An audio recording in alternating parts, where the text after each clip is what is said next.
a little bit of housekeeping on this. These are recorded for those who've been before.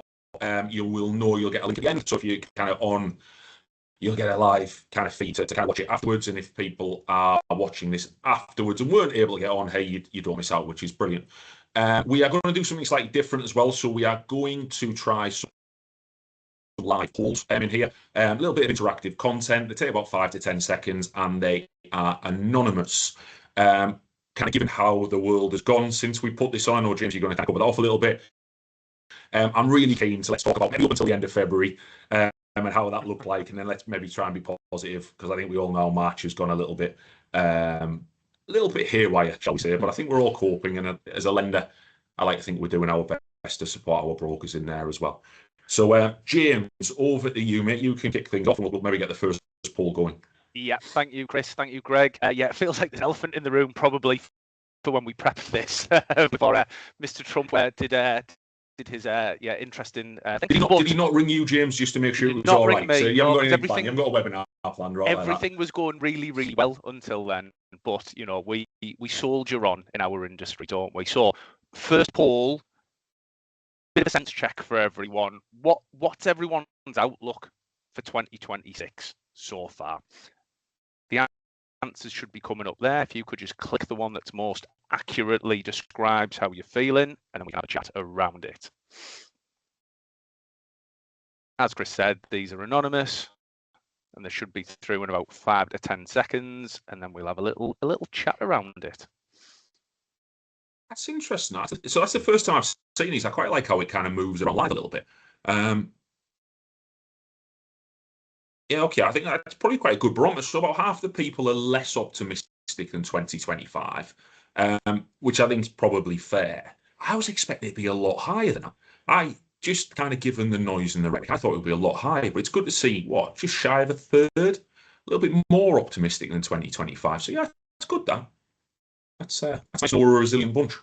Yeah, I would have thought it was going to be quite heavily less optimistic. I might just show you the type of person that we are there, really. I think I'm really optimistic. I'm looking for the opportunity in this. So Greg, how do you feel kind of seeing that? Obviously, you're very, very close to lenders and brokers. Yeah, I mean, it's interesting, isn't it? 'Cause if we'd have done this 3 weeks ago, I think you'd have had 99% optimistic because all the market forecast, the way Q1 had started, was really strong. It's tricky, isn't it? Because on the one hand, lenders and brokers have had kind of record weeks in the last 2 weeks. So I know some of the hours, I was with a lot of our broker principals last Thursday, and some of the hours they were saying their brokers were doing was crazy.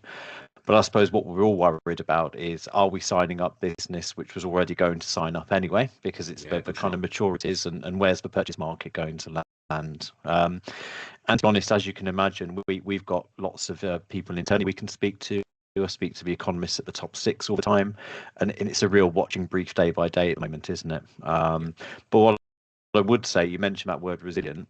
I would remember the maturities market this year is kind of like about 400 billion. It's higher than last year by about 20%. So there is a robustness in our industry, and in the mortgage market we'll definitely have quite strong years. I think what we need to see and where things play out is, will it be the year we all assumed it would be in February? But theoretically, I mean, even if you look at swaps, yes, they're spiking and it's not pretty, but actually they're not too far away from where they were kind of 8 weeks ago. And we have 64 lenders in our affordability calculator on Ignite, and it hasn't affected affordability at all. So we're still in that world where at the moment clients' options are the same. So we're still optimistic, but you know me, Chris, I'm always glass half full. So I'm going to go down that path. You need to be, Greg. Yeah, I think it is really interesting as well, just on the kind of the where swaps are. So, I mean, yesterday was a bit of carnage for swaps, wasn't it? You know, there was a threat of bombing half of the Iranian coast, and then all of a sudden they're best friends and they're going to go out for lunch and sort it all out. And then swaps literally just went like that. But quite a lot of kind of rhetoric is obviously in the very, very kind of short term. But then you kind of go, they're back to where they were in 2025 when people were kind of quite positive about things, because obviously trajectory was more positive. But I think there's that little bit of, it's a little bit ropey now, but if you maybe look a little bit more holistically, we've been through this, we know how to do it, and we've kind of survived and thrived through it as well. So I think there's a little bit of kind of trying how to describe it without suggesting people are panicking. Maybe it's a little bit of perspective and relativism in there as well. I think so. And I think the main problem at the moment is for a lender, it's just so hard for you to work out where to land from a pricing perspective. And that's creating the instability of the product Yeah. pools. But you're right, if you actually get in the helicopter and look at where everything is, it's genuinely not that bad at all. We're still in an environment where mortgage rates are in the low fours. So yeah. I think as lenders, we're really trying to do everything that we can. Like we've been discussing products earlier, and we generally just had a fixed rate kind of range. But Chris, you've done some work to get some variables there, so at least there's options on the table for brokers and for clients. And then the bigger thing that I think's probably been highlighted in all of this is the lenders like us who are giving as much time as we possibly can to brokers to get their cases submitted. As you say, products have been going left, right and centre across the market. We know people have been doing 12, 14-hour days to try and get them in.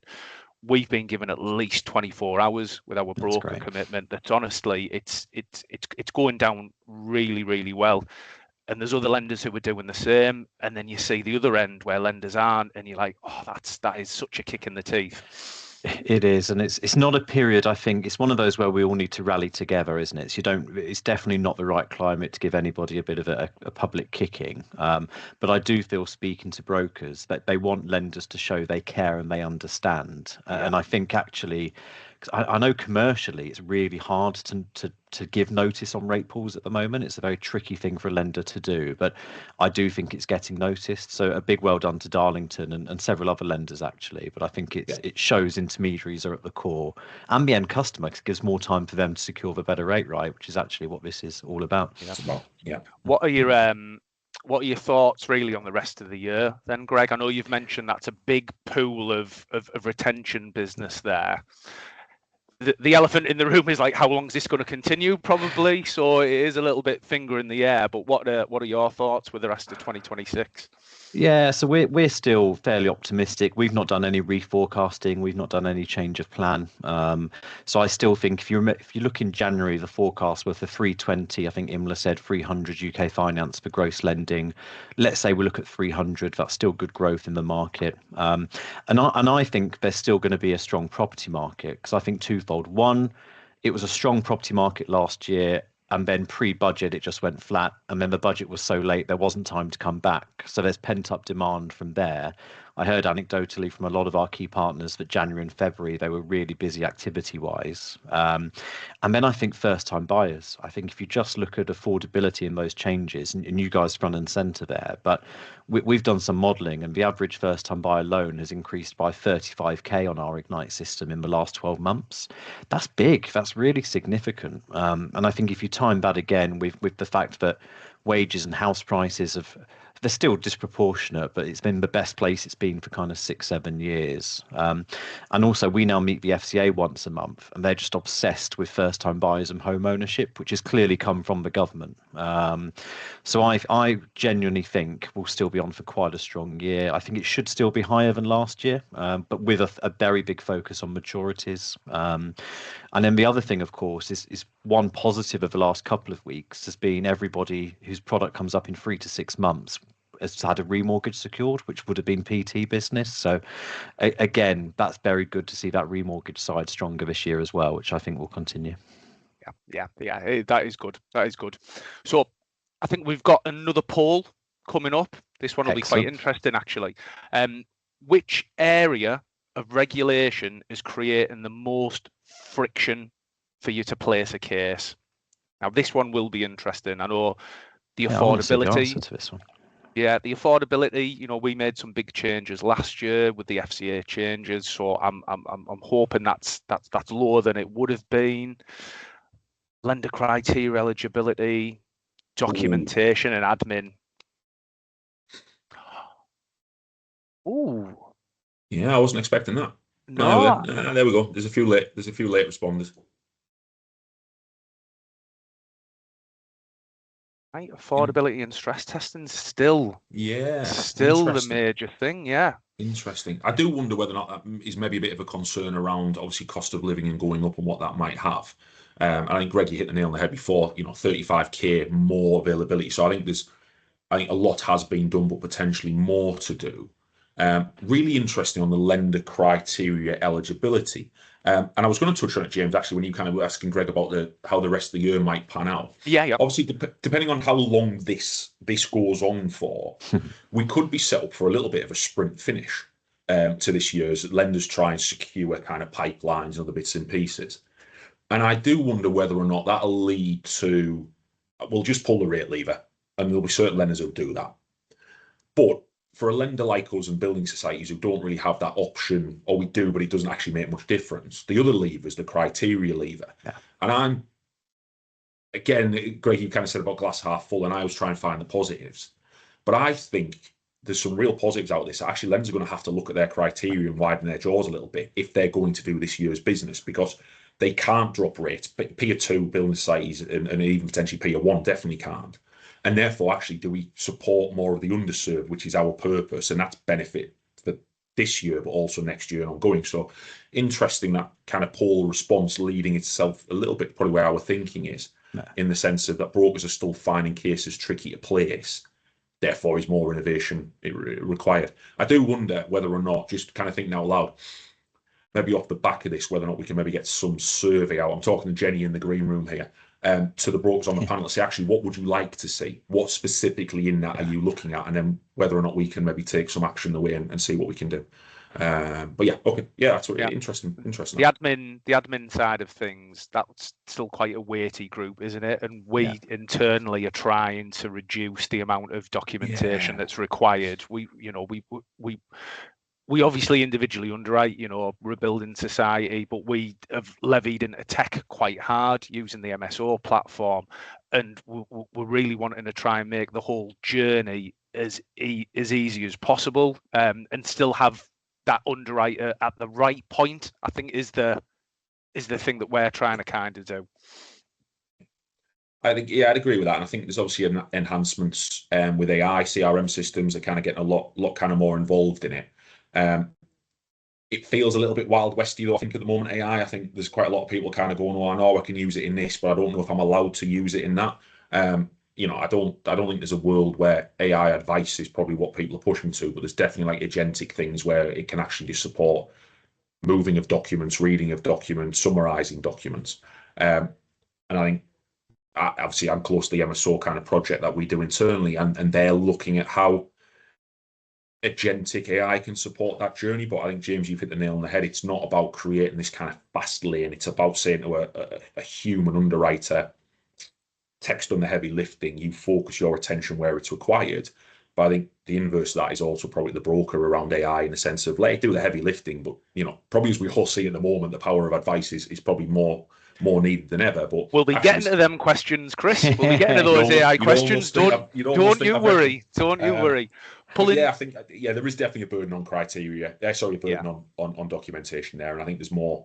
Come on, James, we always say it. If the answer is yes, does it change your lending decision? If the answer is no, does it change your lending decision? If the answer is it doesn't matter, then stop asking for the document, and that bleeds out across every lender. So it really does. Going back to your kind of criteria bit, Chris, and I'll pull you in here, Greg, around that specialist lending. It's quite interesting about that sprint to the end, which could be the case. But do you think specialist lending, for our kind of brokers that we've got, is the new norm? And how do we all, lenders, clubs, networks, play a part in that? Yeah, I massively do. I was looking at our data for last year, and we were up 20% of lending overall, but the top 6 were up 35%. So straight away, yes, you can see a disproportionate part of the market there because they've played the rate lever, but also they've played the criteria lever. So some of the things HSBC, Halifax, Santander, in fact, you could go through them all doing, you would have called specialist lending 3 or 4 years ago.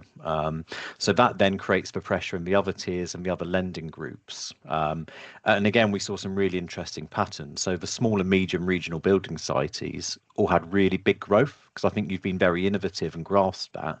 The large building societies saw a lot less growth because I think they assumed that was their business, and you've kind of stepped on their toes. And also, I just think customer profiles don't look the same as they used to. I think a 2 times income, 50% LTV remortgage, of course, those customers are still around and a core of the business, but fundamentally that will always go with the top vanilla lenders and be a price play.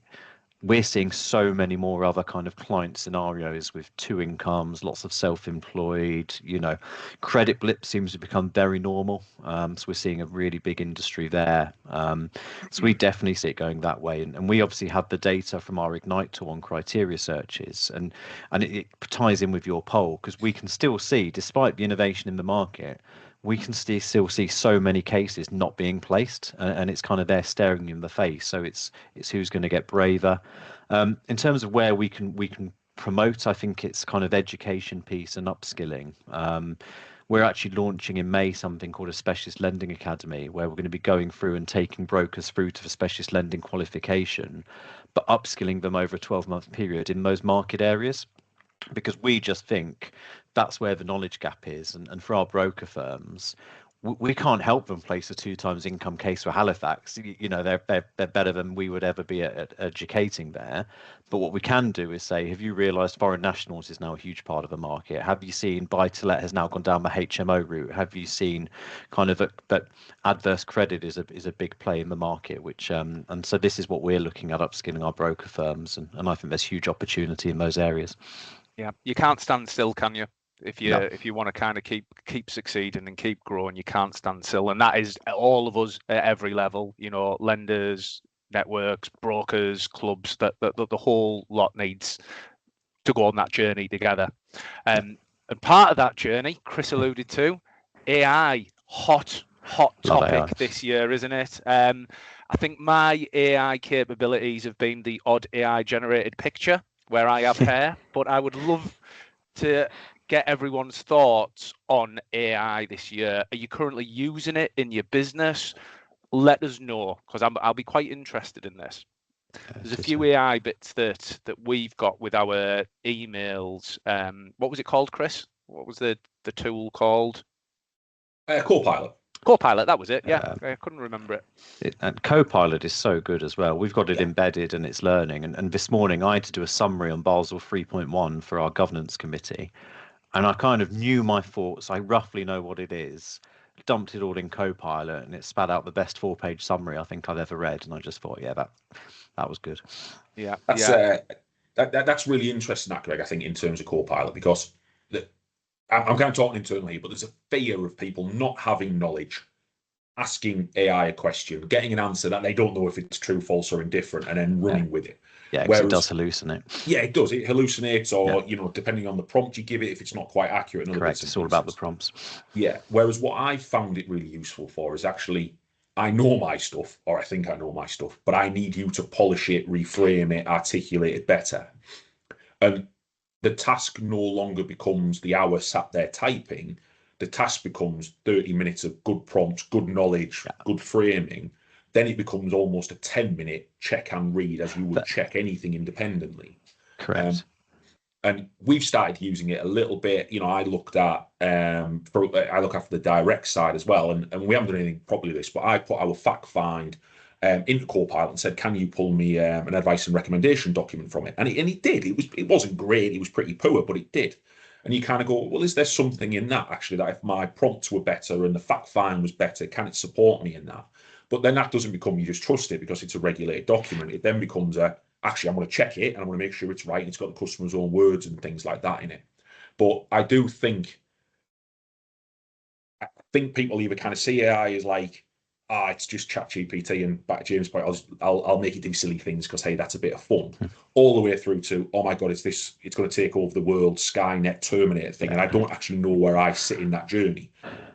I'm very in the middle. In the middle. I've just finished a book actually called Co-Intelligence. That's how sad I am. I've read a whole book on AI. But it's because I do think it's not just coming, it's here. We're using it at LNG quite regularly. But I'm not in the Terminator camp it's taking over. I think, and how I explain it to my team, think of all the tasks we do, which are very manual, very time consuming. And quite frankly, you sit there and go, this is not relevant to my expertise and my skill set. It's just a pure admin task. In my opinion, within 12 months, we can make those tasks all be done embedded with AI. We've already done some things on procuration fees that used to take 4 of us committee meetings to review, where now we can get Copilot to review the data so we can just discuss. And I think that's where it will go. The problem is you can't trust the data still. I was with a top six lenders head of underwriting, and they've done a huge investment on AI. And I loved what I heard. And what I heard was it won't be making any decisions because they just can't trust the data. And you get one wrong, you could get 100 wrong, right?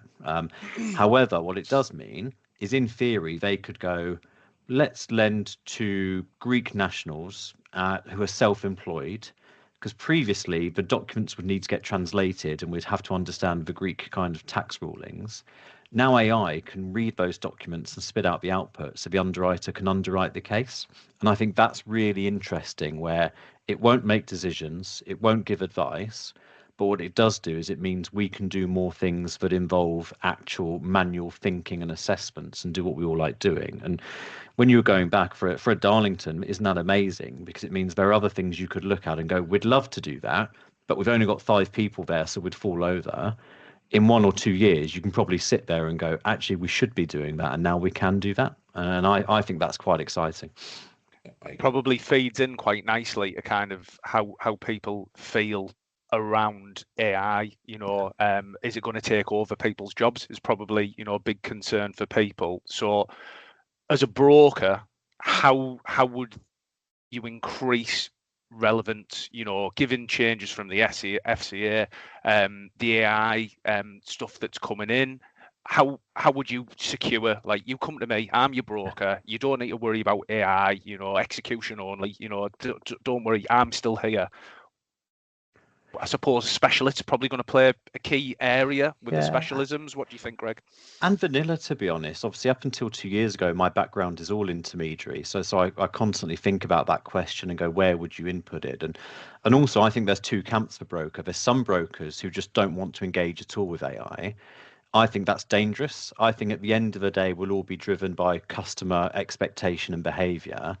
And they'll get to a world where they'll expect a certain level of service because of AI. And I'm already hearing from all the brokers we work with, customers come in with an AI screenshot, but they don't trust it. So once they're actually making the decision, they want the advice. So for me, for a broker, it's about saying, how can we make it so our time is spent speaking to our customer and reassuring them on the advice and the recommendation, but all of the other stuff is kind of done really slick, really seamlessly. So, in terms of documentation assessments, getting to shortlisting of lenders and what have you, that's all done with AI.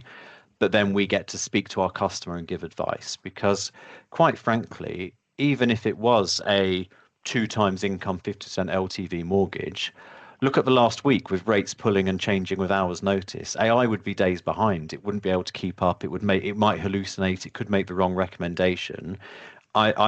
And we speak to the FSA monthly, and they're very encouraging of AI, but I don't think anybody is seeing AI take over the advice or the recommendation part of things. So for me, it's use AI to your advantage. One example would be in Ignite, we're looking at building AI so you can just use a chatbot and ask a question and get the answer. That for me is where we should all be thinking of AI. So for a broker, it's almost the customer's uploaded all their documents into my CRM. Can AI spit out a summary for me? So when I'm doing the appointment, we can go through things really quickly and get quicker into the actual advice and recommendation and soft facts. But for me, that genuinely do not think that will ever disappear. And in fact, the last 2 weeks, I was saying this to a few people this morning, I think it's been a good thing for our industry, because if the regulator or any big lenders have been sat there going, oh, hang on, in a year or 2, could we look to do more things down this route? I think the last 2 weeks have shown them why the intermediaries are so vital for customers getting the correct recommendation and the correct advice. We mentioned that in the office this morning, James, didn't we? Around, imagine trying to navigate the last 3 weeks by yourself if you had no industry knowledge or experience. I mean, I'll give us a shameless plug here. We are like unbelievably committed to the intermediary market. I look after both sides, and the kind of the support to and from the intermediary market's unwavering. But you just look at the last kind of 3 weeks and go, just imagine if you'd done that via ChatGPT, and then you needed, but not only just the help me out support, the bit of emotional, am I doing the right thing? And you just get something confirming your own biases. It just, And even direct with the lender as well. It's having the resource. I mean, my mortgage comes up in July. I sorted it through my intermediary. I got a letter 2 days ago from the lender, and it was just a really textbook boring lender saying about log in and check your options, etc. And I thought, wow, if I hadn't engaged with my intermediary, the rate here is now 1% higher than I secured. So even just small things like that, it just shows that for me, and we've gone through this before with robo advice, etc., haven't we? Everything's a bit disruptive initially, but actually I see it as being an enabler and helping intermediaries. I generally do, and that's our house view. Completely. And you've got no comeback, do you? If you are a person trying to use AI without the advice side, you've only got yourself. Like, oh, that was turned out not the best rate for me or best term or whatever. That advice is so needed. That'll bring us to another poll because time is ticking on. What will make brokers indispensable over the next 3 to 5 years? This will be an interesting one.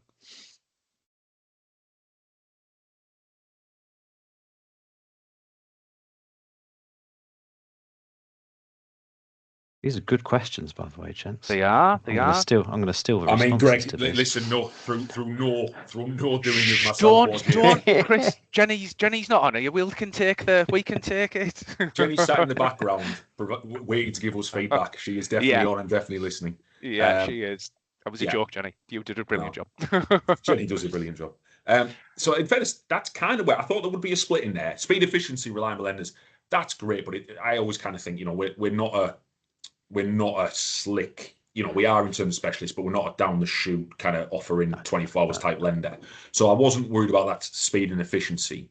But I think that's right. It's that handling complicated. I think it's probably a blend of all three of them. I think if we said, can you tick two, you might find that the top two would have probably got a slightly higher share. Yeah. But it's where they add value, isn't it? That's what it is. It's adding absolute value. It's personal advice. It's holistic. And it's being able to turn around and go, look, I've got the knowledge, I've got the expertise to be able to look after you, your scenario, and how that evolves. And I know I've said it before, but I think that's exactly what we've seen over the last 3 weeks. And remember, it's what customers want as well. If you think we're in a world where it's almost agnostic, so a customer gets to decide and pick themselves.